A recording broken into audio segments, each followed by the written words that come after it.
She touched my arm under the table. Not to comfort me. To stop me. Her fingers pressed down, slow and deliberate, the way you press a button to mute something. I looked at her. She didn't look back. She just smiled at the woman across the table, the woman my brother was about to marry, and kept smiling like nothing had happened. Like I hadn't just heard what I heard. Like my brother hadn't just said what he said. Like the whole dinner wasn't already built on something rotten. That's when I realized something was very wrong. My name doesn't matter. What matters is that I was the quiet one. Always had been. In our family, quiet was expected of me.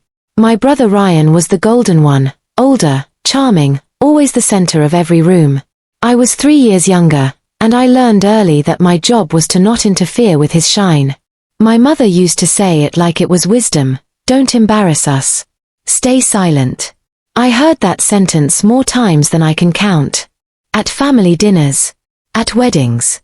At school events where Ryan was being praised and I was expected to applaud. I didn't resent it anymore. I had accepted it. I had built a life outside of it, a quiet career, a small apartment, my own routines. I came home for the important events and I stayed in my lane. The engagement dinner was supposed to be one of those events. Ryan had been with Nadia for about 8 months. We had met her twice, briefly, at family gatherings where the conversation stayed shallow. She seemed educated, composed, careful with her words. I didn't know her well enough to have an opinion. The dinner was at my parents' house. Extended family. Her family. His friends. I arrived early to help my mother set the table. That was my role, arrive early, help quietly, take a seat, stay silent. Everything felt normal until about 40 minutes in. The table was full. Food had been served. Everyone was comfortable, talking, laughing, the usual noise of a family dinner that wanted to present itself as happy. I was sitting near the far end of the table. Ryan was in the middle, next to Nadia. I wasn't listening closely to any particular conversation. I was just present. Eating. Nodding when someone spoke to me. Then something shifted. It wasn't loud. That's what made it strange. It was the tone of Ryan's voice when he spoke to Nadia, low, tight, private. Not romantic. Not affectionate. It was the tone of someone correcting a subordinate. I couldn't hear the exact words. But I saw her expression. She smiled immediately. She nodded. Her shoulders dropped slightly, the way a person's body responds when they've been told to fall in line. Then she laughed, a short, hollow sound, and redirected the conversation toward someone else at the table. No one else noticed. I kept my eyes on my plate. But something stayed with me. Over the next hour, I paid attention. I watched the way he handed her things, never offering, always placing. Like she was expected to receive. I watched the way she checked his face before she spoke in any group conversation. A small glance. A calculation. I watched the way he interrupted her twice. Not rudely, smoothly. The kind of interruption that looks like enthusiasm but functions like erasure. And I watched the way my mother watched him and smiled. Proud. Comfortable. Unbothered. Like this was all exactly as it should be. I might have let it go. Maybe I was imagining patterns that didn't exist. Maybe I was projecting. I had done that before, seen shadows in things that were simply ordinary. But then Nadia's younger sister said something. A small comment, almost throwaway. Nadia's been so stressed lately. I keep telling her to relax, but she says she just needs to get through the next few months. Nadia's face changed for exactly 1 second. Then it closed again. Like a door shutting. I excused myself to use the bathroom. I stood in the hallway for a moment. Get through the next few months. That phrase. I turned it over. I went back to the table. I said nothing. I helped with the dishes afterward. I said goodbye to everyone politely. But something had taken root. On the drive home, I replayed the evening in my head. Not the laughter. Not the food. The silences. The glances. The pressure of my mother's hand on my arm. The next morning, I sent Nadia a simple message. Just, it was lovely to finally spend real time with you. Hope you're well. She replied 4 hours later. Thank you. It was nice. Hope to see you again soon. Formal. Careful. The response of someone who weighs every word before sending it. I didn't push. I didn't ask anything further. I just watched. Over the next 3 weeks, I paid attention to the small things. The things most people don't track. The way Ryan spoke about Nadia in casual family calls, always slightly reductive. She's still figuring things out. She's getting better at social situations. Framed as affection. Tasting like control. The way she disappeared from social media gradually. Not dramatically, post by post, until her account was barely active. The way her sister stopped mentioning her in the family group chat that I had been quietly added to by mistake and never left. I brought it up once, carefully, to my mother. I said, Nadia seems a little withdrawn. Is she okay? My mother looked at me the way she always looked at me when I was about to become an inconvenience. She's just adjusting. This is a big change for her. Don't read into things that aren't there. Then, softer, don't embarrass us. I nodded. I said nothing more. So I stopped reacting. And I started watching. The proof didn't arrive dramatically. It never does. It came quietly, the way most true things do, through a door left slightly open, a message sent to the wrong person, a moment of carelessness from someone who had grown too comfortable. It started with a phone. Nadia had left it on the kitchen counter during a small family lunch at my parents' house, the first informal gathering after the engagement dinner. Nothing big. Just the two families getting comfortable with each other. She went to help my mother bring something from the other room. The phone lit up. I wasn't trying to see anything. I was sitting 2 feet away, finishing my tea. But the screen was facing up. And the message was long enough that the preview showed 3 full lines before it locked. I read what I could. One sentence stopped me completely. Just agree with whatever he says. It's easier. You know what happened last time. The contact name was simply Hyra, her sister. I looked up. Nadia was still in the other room. My brother was talking to her father near the window. I looked back at the phone. Locked now. I set down my tea. You know what happened last time. I didn't react. I didn't reach for the phone. I didn't ask questions at the table. I filed it away. That evening, I did something I hadn't done in years.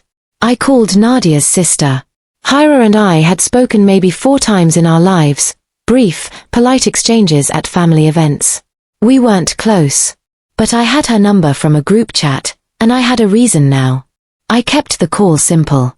I told her I was calling to welcome her to the extended family, that I wanted to be someone Nadia, and she, could reach out to if they ever needed anything. I kept my voice easy and unhurried. She was quiet for a moment. Then she said, "That's kind of you." Her voice was careful. But underneath the care, there was something else. Relief. The faint, fragile sound of someone who had been waiting for a door to open. I didn't push. I said I meant it genuinely. I said she could take her time. We hung up after 6 minutes. 2 days later, she messaged me. The messages came in stages. First, cautious ones. Vague. Nadia has been going through a lot. She doesn't like to complain. She's always been the strong one in our family. I responded simply. Gently. I didn't ask leading questions. I just kept the door open. Then, on the 4th day, she sent me something I wasn't expecting. A voice recording. 31 seconds long. She sent it without explanation. Then, this was from 2 weeks ago. I recorded it because I was scared and I didn't know what else to do. I put my earphones in. I sat very still. The recording was from a phone call. Hyra had clearly been on the line when she shouldn't have been, or had recorded from a nearby room. The audio quality was imperfect. Some words blurred. But the voices were clear enough. My brother's voice. And Nadia's. He wasn't shouting. That was the part that stayed with me. He was calm. Measured. The same tone he used at dinner when he corrected her quietly under the noise of the table. He told her that her behavior at a recent event had been embarrassing. That she had spoken too much. That she needed to understand her position, not just in the family, but relative to him. Then there was silence. Then Nadia's voice. So quiet I had to turn the volume up. "I'm sorry. I didn't realize." And his response, "You should have." The recording ended. I sat with it for a long time. I didn't feel rage. I want to be honest about that. What I felt was something colder and more focused, the specific clarity that comes when you understand that what you suspected is not only real but has been happening longer than you knew. I asked Hyra one question. "How long?" She replied after a few minutes. "Since about the 3rd month. It started small. Now it's almost every week." I asked if Nadia knew she had recorded it. No. I asked if Nadia had spoken to anyone, a family member, a friend, anyone. She thinks she can fix it. She thinks it'll get better after the wedding. I closed the app. I opened it again. I typed, "Don't say anything to her yet. And please don't delete that recording." Hyra replied with a single word, "Okay." Over the following week, I gathered quietly. Hyra sent me 2 more recordings. Both similar in nature, not violent, not explosive. Controlled cruelty. The kind that leaves no marks and produces no witnesses because it happens in the register of ordinary conversation. She also sent screenshots. Text messages between Ryan and Nadia where his language shifted depending on who might be watching. Warm in the group chats. Surgical in private. I documented everything. I organized it by date. I noted patterns.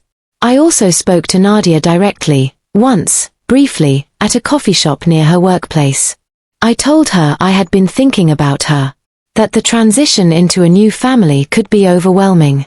That she could always speak to me. She smiled. She said everything was fine. She said she was just tired from the planning. Her hands were wrapped around her coffee cup the entire time. Tightly. Like she was holding something in. I told her I understood. I told her I would always be available. She thanked me. I didn't press. I drove home. I had what I needed.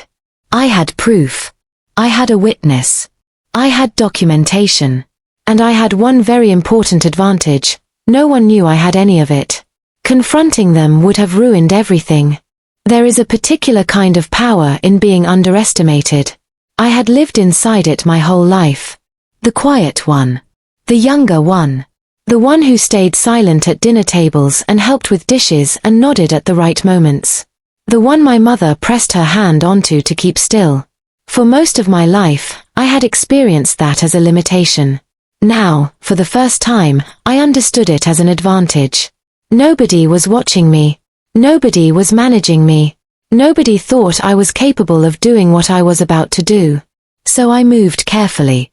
And I moved alone. The first thing I did was make copies. Not one backup. 3.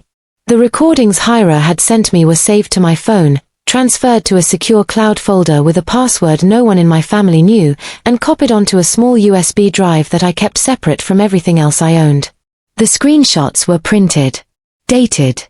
Organized into a clear sequence that showed the pattern, not isolated incidents, but a sustained, deliberate dynamic. Control that had been normalized over months. I handled it the way I would handle anything important at work. Methodically. Without emotion in the process. Emotion had its place.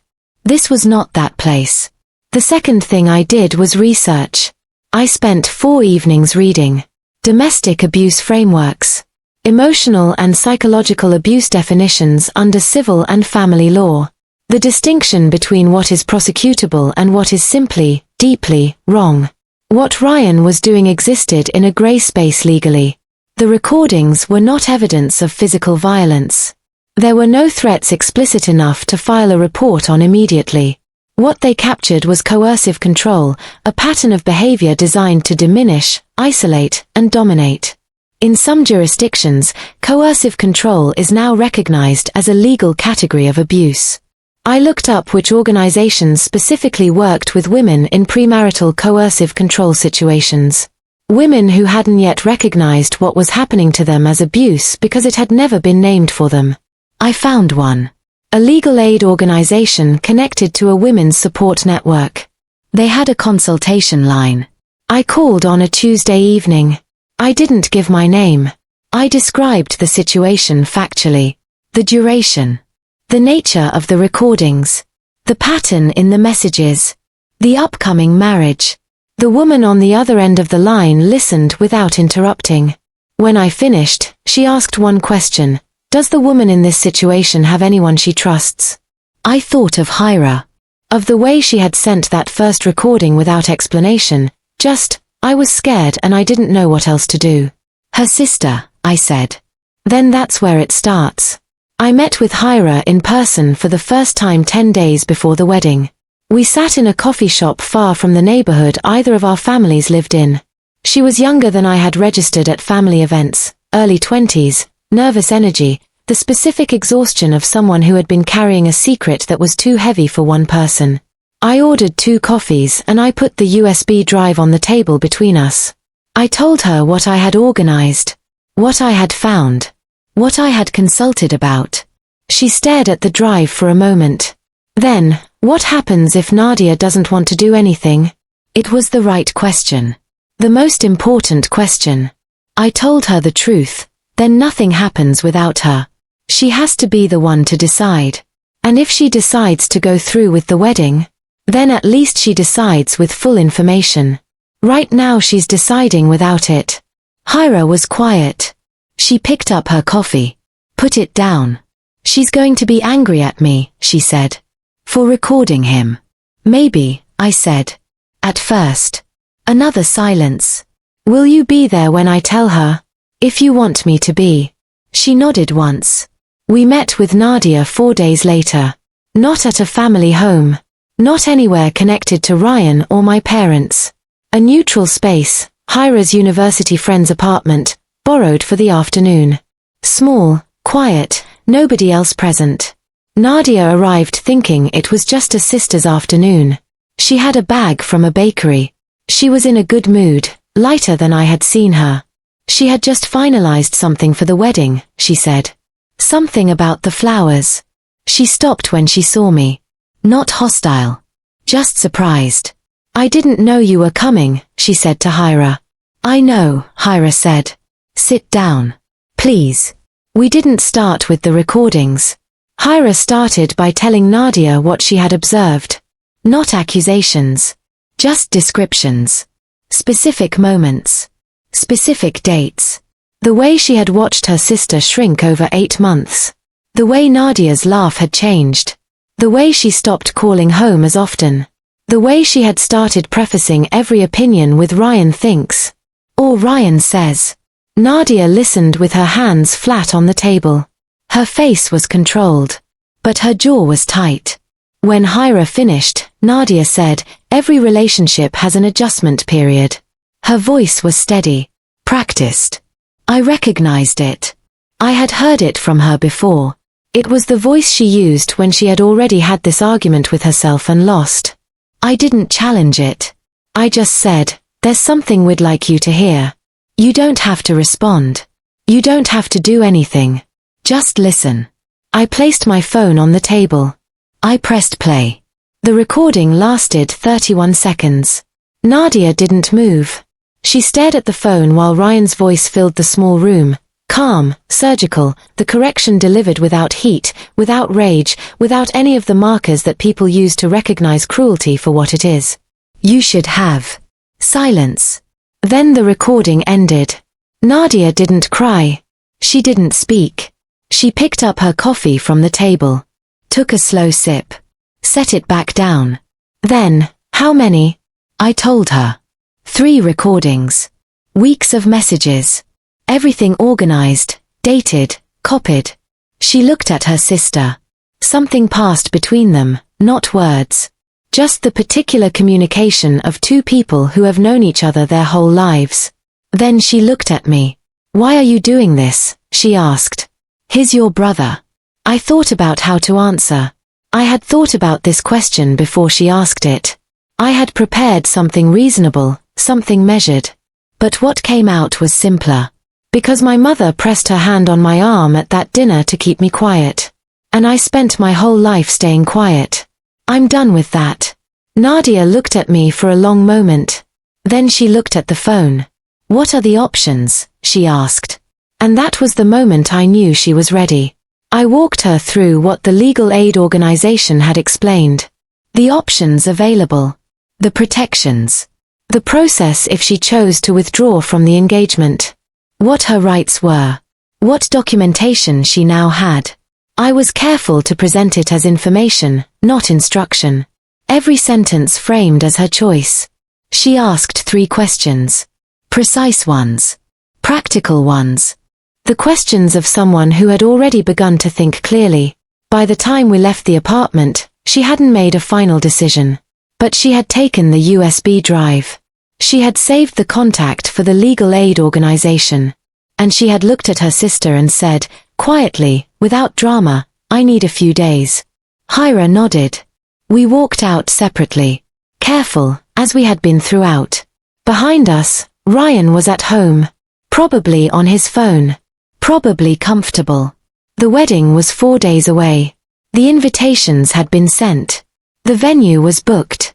The flowers Nadia had just finalized were ordered. My parents were already talking about what to wear. My brother was sleeping well. They thought it was just another day. It wasn't. The call came on a Wednesday morning. Not from Nadia. From Hyra. 7 words. She's made her decision. She wants to meet. I put my phone down. I looked out the window for a moment. The street outside was ordinary. Cars, a man walking a dog, morning light sitting flat on the pavement. I picked my phone back up. Tell me where. We met at the legal aid office. Not a dramatic location. A quiet building in a commercial part of the city. A reception desk. Chairs with thin cushions. A woman named Sarah who introduced herself as a family law consultant and shook all of our hands without ceremony. Nadia sat across from Sarah with her hands folded on the table. She had brought her own notes. A small notebook, blue cover, filled with her own handwriting. Dates. Incidents. Things she had written down privately, apparently, for longer than any of us had known. She had been documenting too, alone, without telling anyone, uncertain what to do with what she was collecting.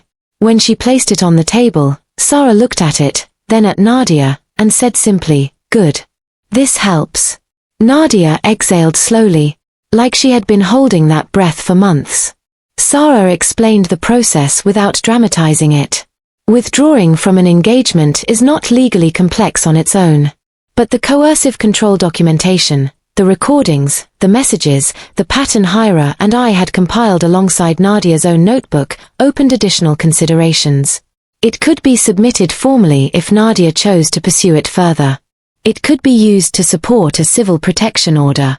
It created a record, an official one, that could not be quietly dismissed or reframed as a misunderstanding. Sarah was clear, this is your decision at every stage. Nothing moves without your instruction. Nadia nodded. I understand. Then she said, I want to tell his family myself. In person. Before anything is filed. Sarah paused. Can I ask why? Nadia's answer was quiet and exact, because I don't want anyone to be able to say I did this behind closed doors. I want witnesses. Sarah looked at her for a moment.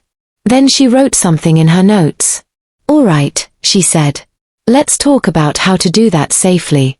The meeting was scheduled for Friday evening, 2 days before the wedding. My parents' house. Nadia's parents were informed, not everything, just that Nadia needed to speak with both families together before the wedding. Her father, to his credit, asked no questions. He simply said, we will be there.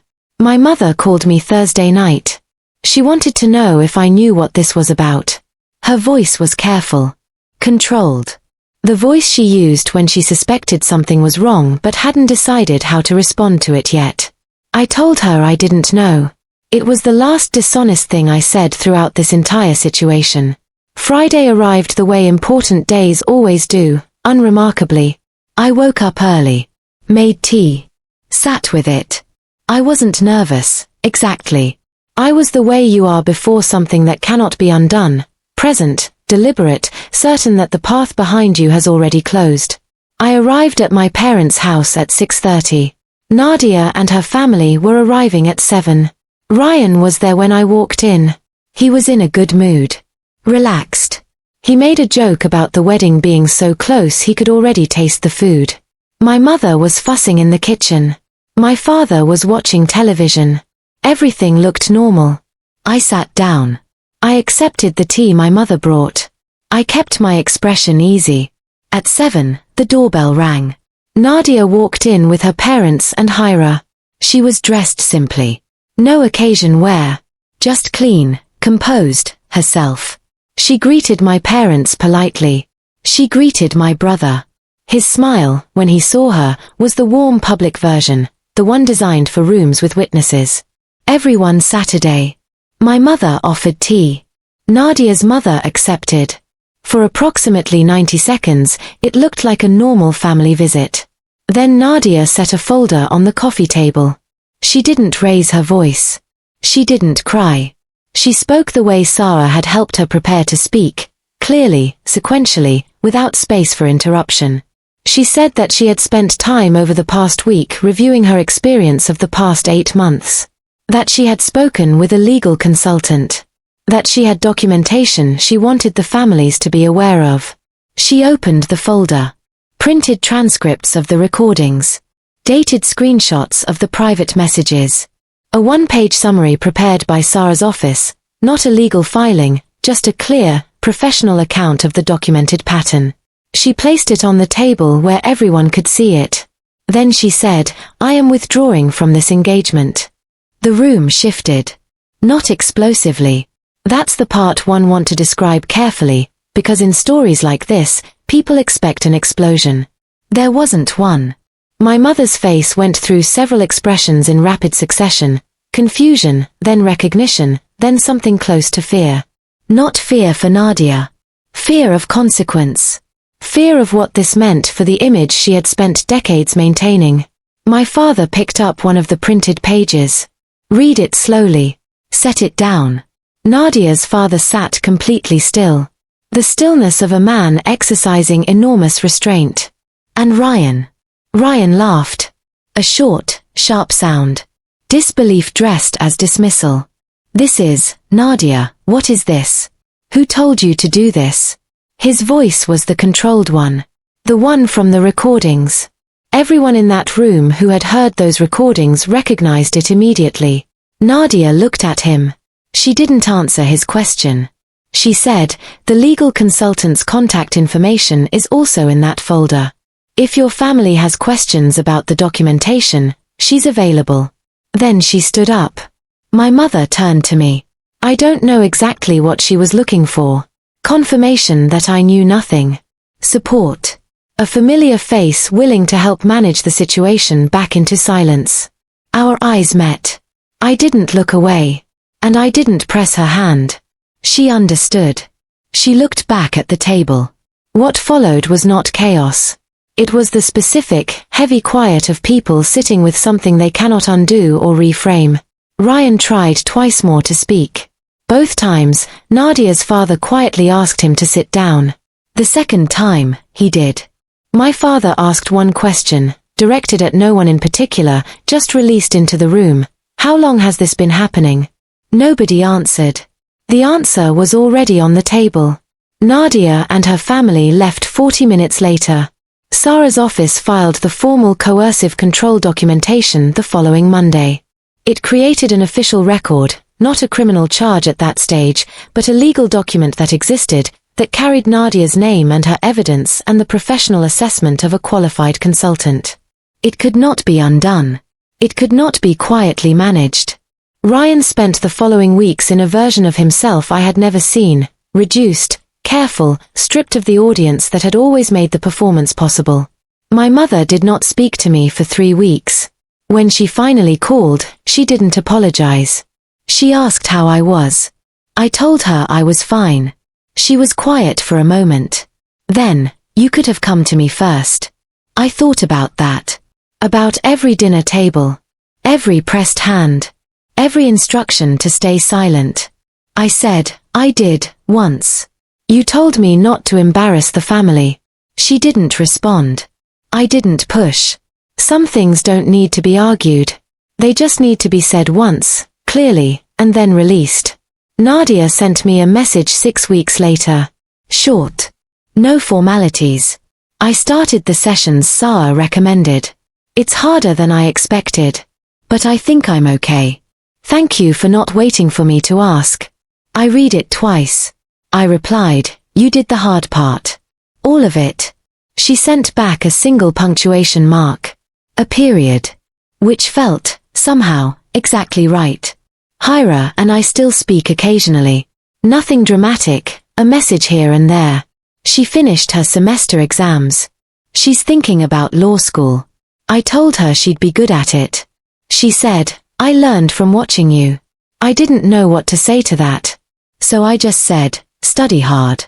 I still go to my parents' house for family events. The table is quieter now. Different. My mother still fusses in the kitchen. My father still watches television. The rhythms of the house continue, the way they always do, because families are stubborn things that absorb even the events that should reshape them. But something has changed. When I sit down at that table, no one presses their hand on my arm. No one tells me to stay silent. I don't know if it's respect or simply the recognition that it wouldn't work anymore. Either way, I'll take it. I don't think of what I did as revenge. I know that word will come to mind for some people reading this. It's a natural word for a story with this shape. But revenge implies that what I wanted was for him to suffer. That's not what I wanted. I wanted Nadia to walk into her own future with her eyes open. I wanted there to be a record, something real, something documented, something that could not be smoothed over at a dinner table with smiles and tea. I wanted the truth to exist somewhere outside of whispered conversations and pressed hands and instructions to be quiet. That's all. That's exactly all. I drove home from my parents' house the evening it all happened and I sat in my car for a while before going inside. The neighborhood was still. A few lit windows. Somewhere, a television. I thought about the engagement dinner. About the way Nadia's hands had wrapped around her coffee cup. About Hyra's voice on that first phone call, careful, exhausted, quietly hoping. About my mother's hand on my arm. About all the years I had let that hand keep me in place. I sat with all of it. Then I got out of the car. Walked inside. Made tea. Sat down. That night, everything was quiet.